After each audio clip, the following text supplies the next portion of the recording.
Oke, untuk memulai video ini sebelumnya kita subscribe dulu ya sob, karena subscribe itu gratis. You like it. Halo, assalamualaikum warahmatullahi wabarakatuh. Jumpa lagi dengan XP Mix Channel. Oke, di kesempatan kali ini gue ingin mencoba untuk mengganti dari LCD Oppo A31 ya. Jadi LCD Oppo A31 itu mengikuti dari Oppo A5 2020, lalu di situ ada A9 ya, jadi biasa sepakaian gitu dia ya, universal. Dan ini gue menggunakan LCD-nya dari brandnya Mito ya. Kalau orang bilang, ada yang bilang bagus ya untuk Mito, tapi kalau menurut gua enggak juga ya, karena semua itu ada di tergantung pabrikan ya. Jadi kalau pabrikan ngasih yang bagus ya bagus, kalau misalnya cacat produksi biasanya ada di frame ya. Masalah di LCD ini yang kurang ngepres. Jadi semoga yang ini untuk si Mito, untuk Oppo A31 ini mudah-mudahan dia ngepres. Dan ini kebetulan LCD nya baru datang tadi malam ya, jadi ini keadaannya layarnya setengah gini ya, jadi ngegaris. Yaps, langsung aja kita bongkar atau eksekusi ya untuk si Oppo A31 nya. Untuk pertama langsung aja kita lepas dari backdoor atau back covernya ya. Jangan lupa untuk bagian backdoor, kalau kita lepas kita harus ada di dekat SIM tray seperti ini ya. Jadi dekat SIM tray nya, jangan di bagian lain sih, karena ini bagian yang lebih mudah untuk melepas si backdoor atau tutup belakang ya.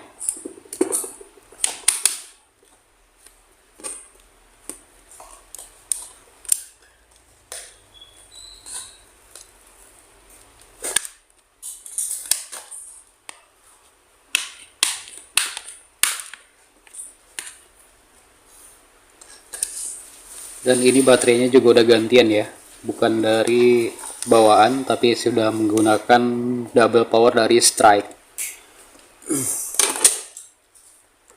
Langsung aja kita buka untuk si bagian penutup mesinnya. Jadi untuk kalau ada yang menanyakan Oppo A31 yang resmi dengan yang refurbished yang biasa di toko online, apakah sama LCD-nya? Jawabannya sama ya, bisa sebagian gitu dia.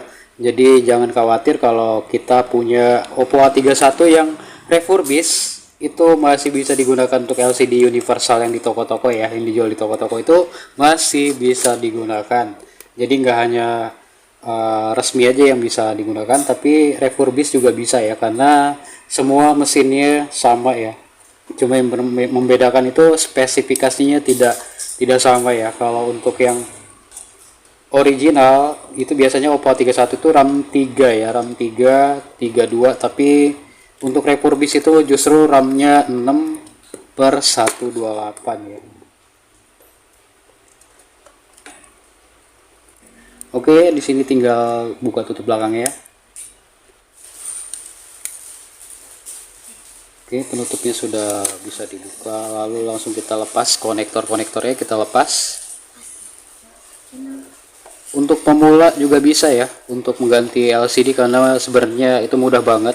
Cuma hal tersulitnya ialah biasanya mengalami kegagalan ya saat pemasangan kalau yang belum biasa ya, karena pemasangan itu ada trik khususnya ya.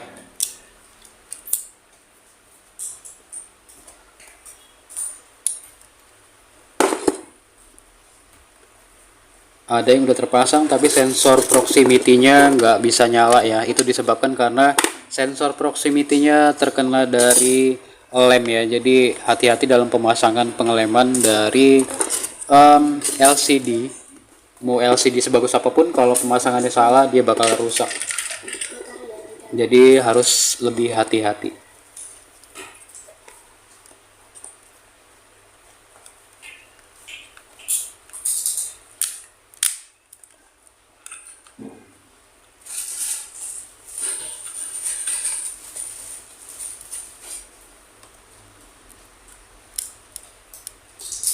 Gue biasa mencongkel dari bawah ya kalau untuk si baterai ini, karena baterainya sebelumnya di lem ya, sepertinya ini di lem dari bawah, jadi kita harus bukanya hati-hati. Oke, dari bawah. Jangan melepas atau mencongkelat dari samping, karena biasanya kalau di samping mengalami kebocoran.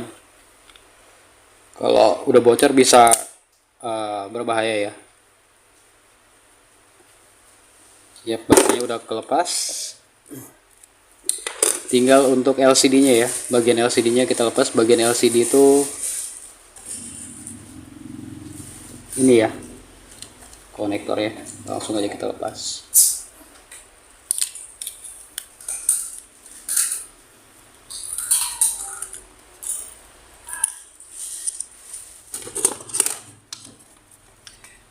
Untuk membuka LCD gue menggunakan alat ini ya. Ini alat yang dibeli murah ya, harganya sekitar 12 ribuan di toko fisik dekat rumah ya. Jadi kalian untuk mencongkelnya jangan menggunakan karter atau silet ya. Itu berbahaya karena memang bukan khusus untuk membuka LCD, tapi membuka LCD menggunakan ini ya. Ada sebagian yang menggunakan blower uap, ada juga sebagian menggunakan suction pad ya.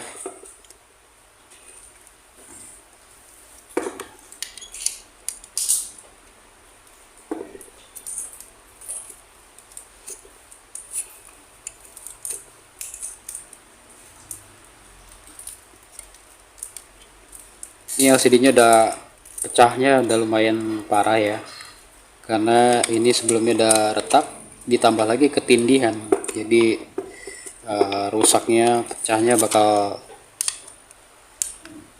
rontok ya. Kalau nggak hati-hati dia rontoknya banyak.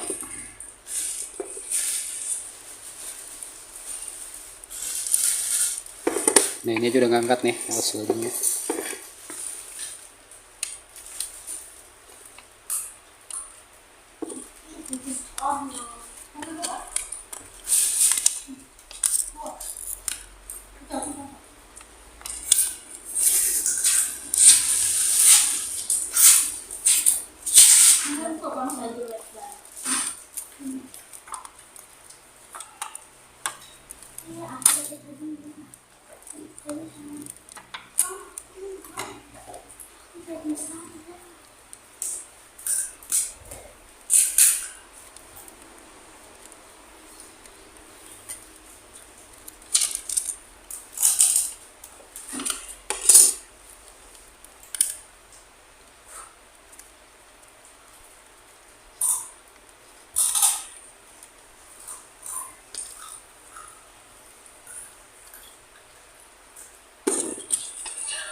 Wah.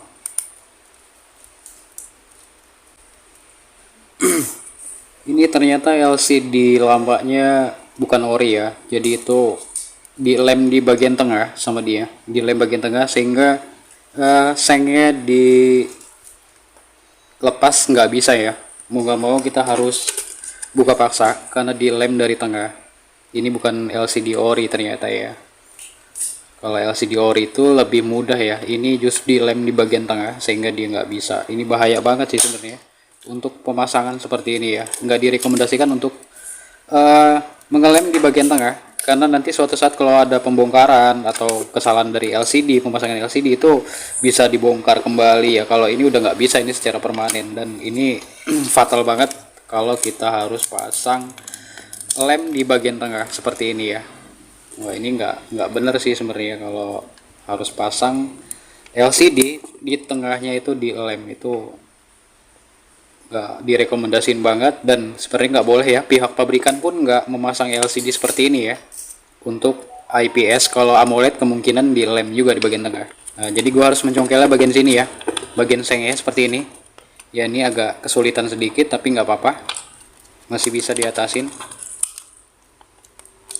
Nah, seperti ini. Nah, jadi mau nggak mau buka paksa karena memang LCD-nya memang sudah rusak juga ya, tidak layak pakai. Jadi nggak apa-apa untuk dirusak seperti ini karena memang pemasangan awalnya udah salah juga sih ya. Oke, seperti ini ya.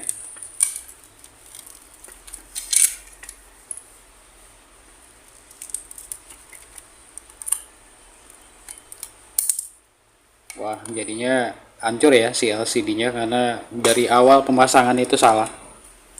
Oke, kita harus melepas lem-lem bagian sealnya ya.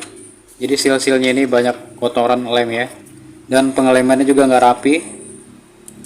Bisa terlihat di sini lemannya acak-acakan ya.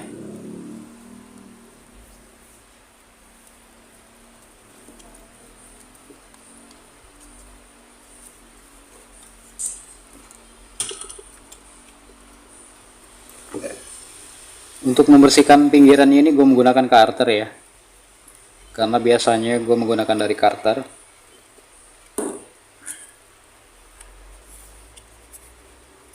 Nah ini kan ketahuan ya, dilem di bagian tengah sampai ke tengah nih, pinggiran, jadi dianya sulit ya untuk dilepas. Ini kalau kita nggak bersihin nanti LCD-nya nggak mau ngepres ya ke dalam. Tapi kalau masih nggak mau ngepres juga, artinya LCD-nya atau touchscreen-nya yang kurang presisi ya dari pabrikan ya. Oke, kita pelan-pelan aja di sini.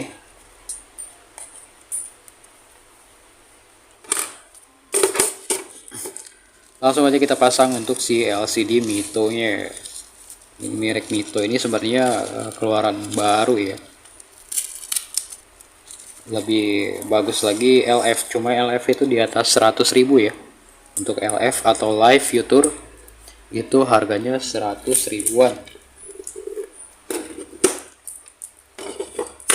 Semoga ini bisa press untuk si LCD-nya.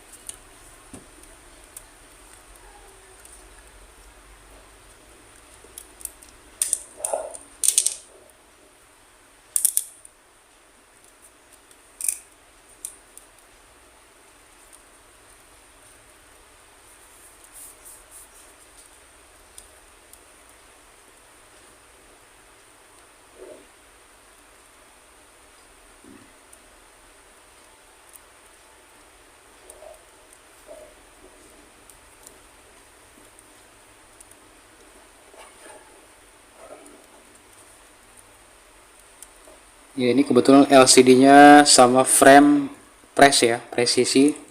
Ini bisa terlihat di sini di saat gua nut seperti ini. Dia terlihat ngepres ya.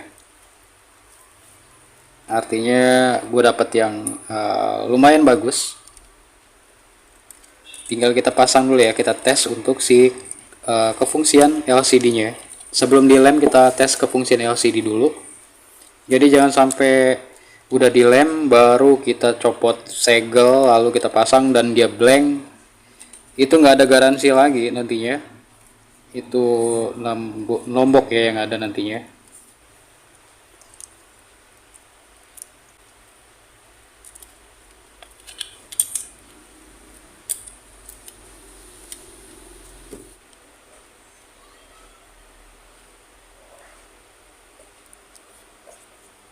Perhatikan konektornya sebelum kita pasang itu kita center dulu ya. Kalau dia miring sedikit hancur ya untuk si konektornya, maka dia hati-hati benar untuk pemasangan si konektor ini. Kalau dia kurang pas jangan dipaksa.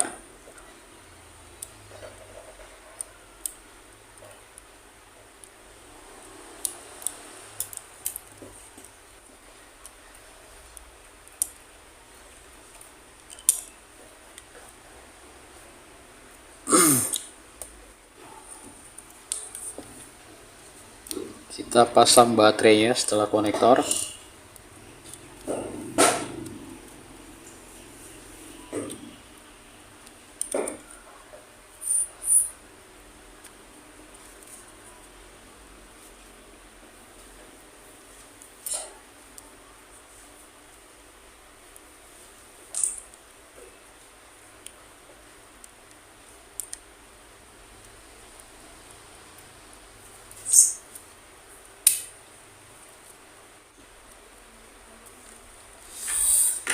Oke, pengetesannya dia udah nyala ya untuk si Oppo-nya, dan ini gue belum tes untuk si touchscreen ya, kita tunggu dulu.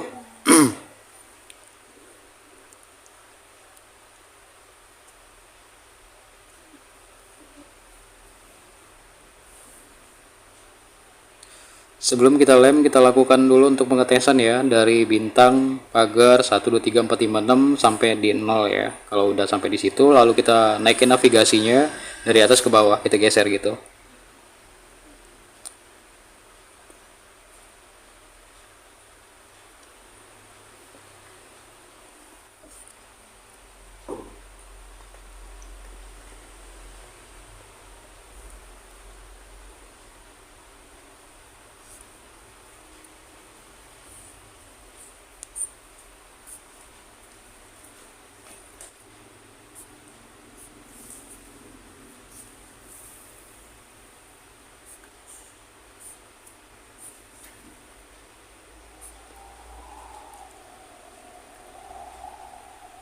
Oke, di sini gue tes dulu ya untuk navigasinya. Jika udah pas, gue bakal lem.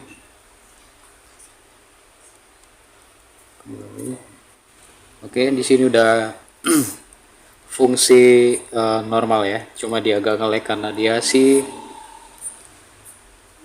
memorinya kepenuhan nih sepertinya ya. Oke, langsung aja gue matiin dan gue pasang atau gue lem LCD-nya.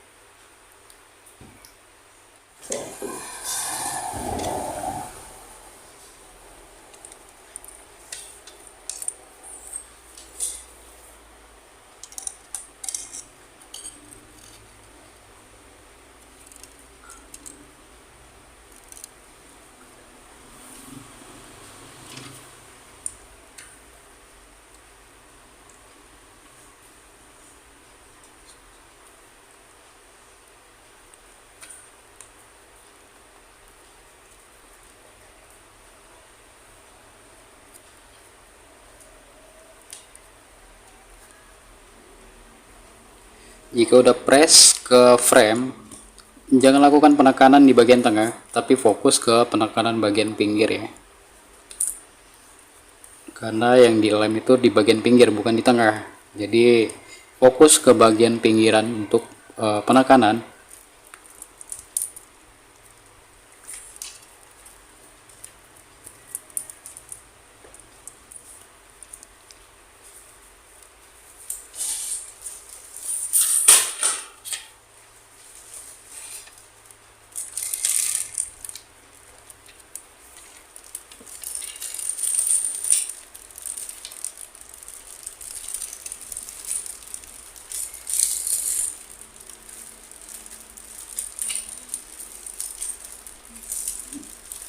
Untuk LCD Mi itu murah banget ya di toko dekat rumah di sekitaran Bandar Lampung kota. Itu harga LCD-nya sekitar 92.000 ya.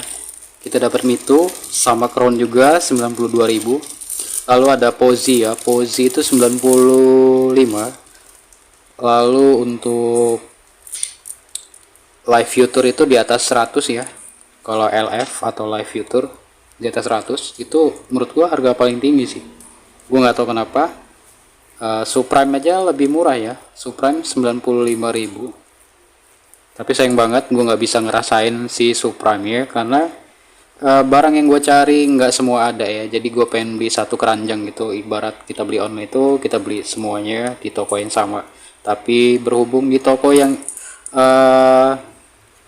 kedua ini barangnya lebih banyak nggak adanya atau kosong ya, jadi gue pilih toko yang pertama ya. Jadi sebelum membeli gue pastikan dulu untuk list harganya ya, gue bedain dulu selisih harganya. Kalau udah cocok, biasanya setiap toko itu berbeda. Di dekat rumah itu ada 5 ya, ada 5 toko, ada Moses, ada Netselindo, ada Mr. Bean, ada Mobile Connection, ada Sagita Spare Part ya. Kalau di toko di Bandar Lampung. Jadi setiap toko itu berbeda-beda ya harganya, walaupun mereknya sama, jadi dia beda-beda ya. Ada yang selisih 4.000, ada yang selisih 8.000, ada yang selisih sampai 5.000. Jadi nggak bisa ditentukan. Tinggal pilih aja yang mana yang pas buat kita, lalu di situ barang-barang yang kita mau beli itu sesuai semua. Nah, lebih baik kita ambil yang lebih lengkap ya.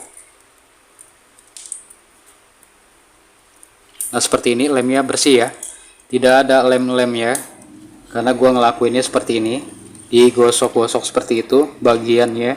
Jangan dikaret ya. Kenapa LCD yang sering ngeblank atau gerak-gerak sendiri ya, atau ghost dot disebutnya, itu disebabkan karena saat layarnya hidup atau setelah pengeleman layarnya dinyalain lalu dikaretin ya, itu mempengaruhi layar LCD-nya gerak-gerak sendiri ya, atau touchscreen-nya gerak-gerak sendiri, berjalan sendiri, yang disebut dengan ghost touch.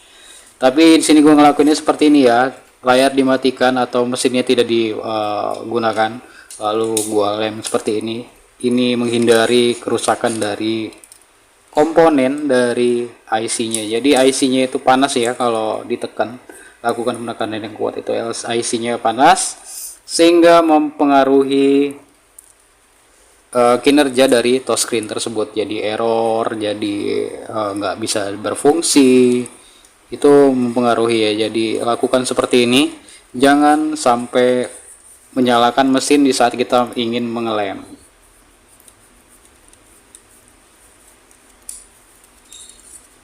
Oke, press dan mantep ya mitunya. Gue berpikir kalau si mitu ini nggak terlalu press banget, ternyata ini press banget. Karena kebetulan kemarin teman gue masang sendiri ya, dia masang sendiri merek Mitu, itu nggak press ya, bagian bawahnya mekar ya. Di lem pun ditekan tetap nggak mau, yang ada malah rusak LCD-nya ya. Dan ini ngepres banget, dan ini bagus sih. Dapat barang yang bagus ya. Dia nggak ngeblank, dia nggak uh, mekar. Bagian bawahnya ini bisa dilihat, bagian bawahnya presisi ya, dia nggak ada mekar-mekarnya, bisa dilihat presisi banget. Oke, sip, mantap, mantap jiwa mempesona ini ya.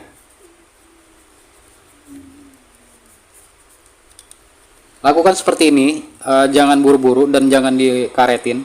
Gua tidak kalau teknisi lain itu semua yang besar juga dikaretin ya, gua nggak tahu kenapa kok LCD dikaretin gitu ya. Ya mungkin ada supaya penekanan lebih bagus, maksimal, padahal dengan adanya ditekan seperti ini pelan-pelan dan berjalan terus kitanya ya, itu bakal rapat kok, tenang aja. Untuk touchscreen, lem touchscreen ini lebih cepat kering ya, cepat kering. Dan menurut gua jangan dikaretin ya, atau jangan ditekan pakai karet, itu bahaya banget, bisa ngertakin touchscreen dan dia bakal merusak si jaringan IC-nya ya. Karena saat penekanan itu ada penekanan, IC-nya rusak ya, atau panas karena banyak yang disentuh sama sistem dari touchscreen. Itu sih yang mengakibatkan si touchscreen-nya ghost touch atau jalan-jalan gerak-gerak sendiri ya. Nah, seperti ini, lakukan seperti ini pelan-pelan tapi pasti, dan konsumen bakal senang sama kita ya, karena kita kerjanya rapi. Oke, seperti ini, ditekan gini bagian pinggirnya aja, jangan bagian tengah, kita fokus bagian pinggir. Jadi ditekan bagian pinggirnya seperti ini, nggak bakal meretakin ya. Kita tekan seperti ini, nggak bakal meretakin si touchscreen, kecuali touchscreen dari Samsung yang zaman dulu ya, yang jidatnya tebal-tebal, itu gila sih. Itu kalau ditekan sedikit aja retak banget ya. Dan gue pengalaman 2 kali sih ngalamin kayak gitu retak ya. Dan alhamdulillah konsumennya nggak komplain ya, dan dia bilang ya udah nggak apa-apa mas, namanya juga LCD-nya kualitas biasa. Oke. Syukur dapat yang pengertian seperti itu ya. Kadang ada konsumen yang galak banget, galaknya ngalahin ibu-ibu yang lagi hutang atau ibu-ibu kos-kosan ya.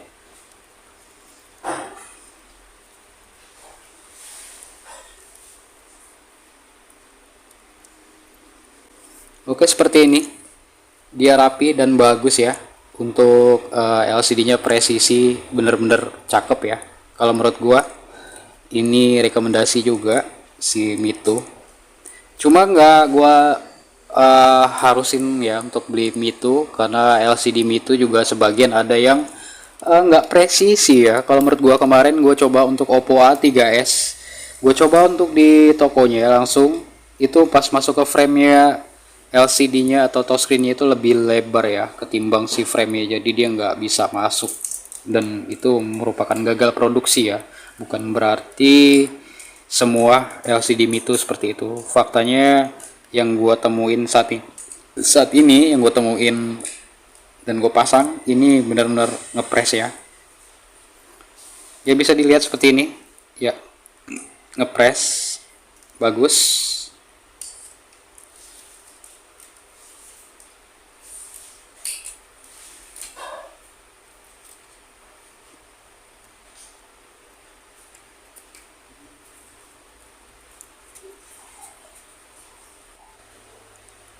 Oke, botnya gue pasang sedikit ya, kiri kanan aja bagian atas supaya dia rapat dulu, dan kita tes kembali ya.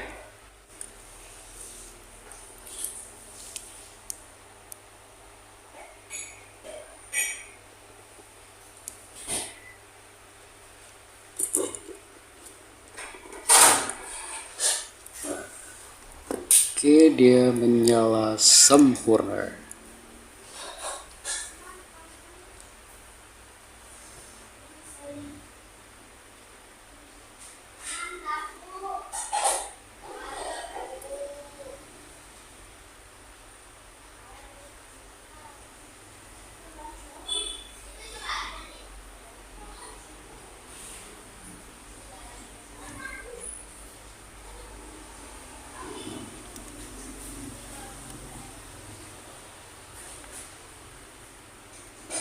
Lanjut kita langsung tutup di bagian ini ya, si back cover ya.